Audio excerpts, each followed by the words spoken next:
We often mistake a company's value proposition for its marketing slogan, but a true value proposition is a heavy-duty, load-bearing structure.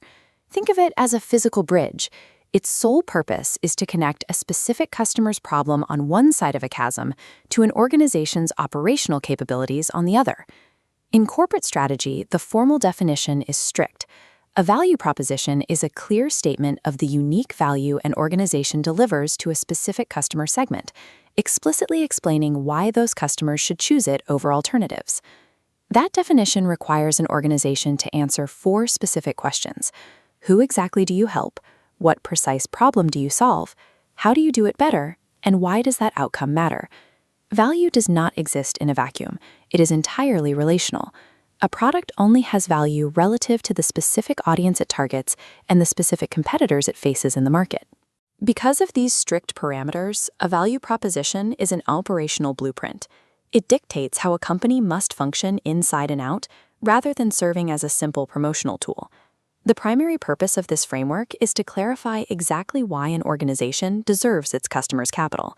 Once that clarification is made, it becomes the master guide for designing the company's entire physical supply chain and daily operations. It dictates internal alignment. The value proposition determines the necessary service levels, the permissible cost structures, and the required pricing models needed to deliver the promised outcome. If a company attempts to be everything to everyone, the central logic collapses. Without a focused proposition, the operational requirements become contradictory, and the system breaks down under its own weight. Defining what a company will explicitly not do is a necessary trade-off for survival. You cannot optimize a supply chain for absolute lowest cost and absolute highest speed simultaneously. A rigorous value proposition prevents operational failure by forcing management to make these hard, mathematically sound trade-offs before a single product is ever built. We can observe how this operational blueprint functions in reality across entirely different industries. Look at Amazon Prime.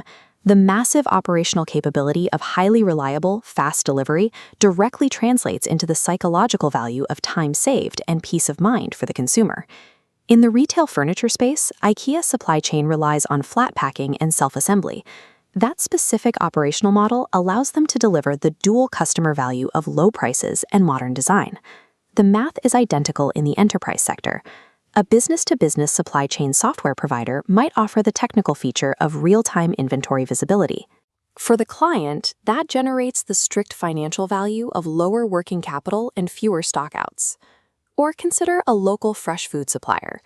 The logistical feat of same-day delivery from the farm directly yields the emotional value of trust and sustainability for the buyer. A strict formula dictates all 4 of these examples. A specific operational capability is required to directly generate a specific customer value. Regardless of whether the target is a retail consumer buying a bookshelf or a corporate enterprise buying resource planning software, the fundamental structure of value creation remains identical. Building this connection requires a sequence of 5 distinct pillars. The first step is defining the target customer, followed immediately by identifying their problem, or what strategists call the job to be done. These 2 steps exclusively define the market's problem space. The job to be done is a framework that identifies the specific task, goal, or progress a person is trying to accomplish in a given circumstance. It is the foundational requirement upon which everything else in the business is built. Once the problem is defined, the organization must design Step 3, the offered solution, and Step 4, the differentiation. These represent the company's engineered answer to the problem space. The final pillar, Step 5, is the resulting value. This is the measurable, final output of the equation once the solution meets the problem. Without a rigorously defined job to be done, any offered solution lacks a structural foundation and will fail to attract buyers. These 5 sequential pillars act as the load-bearing architecture between market desire and corporate execution. This chart shows the value proposition canvas. Strategists use this mathematical visualization tool to map out the 5-part structure we just discussed, like in this example for a professional design education service. The circle on the right represents the specific customer segment. This area categorizes the user's core jobs, their active pains, and their desired gains. Looking closely at the red pain section at the bottom, we see the real-world constraints this specific customer faces, such as not having enough free time or working with a tight budget for courses. Moving to the square on the left, we find the value map. This area inventories the organization's capabilities, its products and services, its pain relievers, and its gain creators. In the bottom red pain relievers section, the company offers features like a single flat fee and self-paced courses. These capabilities are designed to directly neutralize the budget and time pains identified on the right. The arrows meeting in the center of the diagram represent the precise moment a company's capabilities successfully intersect with a customer's needs. Achieving this connection is known as product-market fit. The canvas serves a single purpose: to translate abstract customer frustrations into highly specific, engineered product features. This framework is not limited to digital service design. It scales directly to the unforgiving environment of physical product supply chains and heavy manufacturing. This canvas maps physical constraints to user needs for Tesla. In the green pain reducer section, charging between 45 to 90 kilometers per hour solves range anxiety.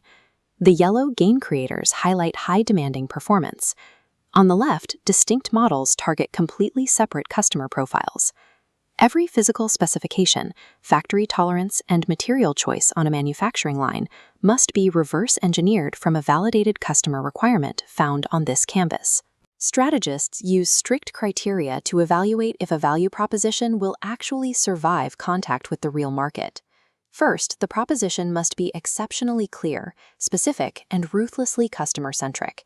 It cannot be an inward-looking list obsessed with internal product features.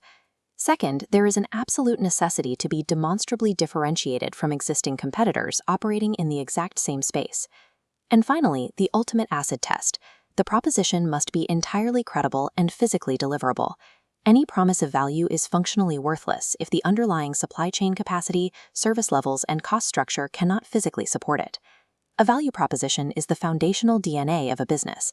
It serves as the single source of truth that dictates everything from market survival to the deepest, most complex architecture of an organization's supply chain operations.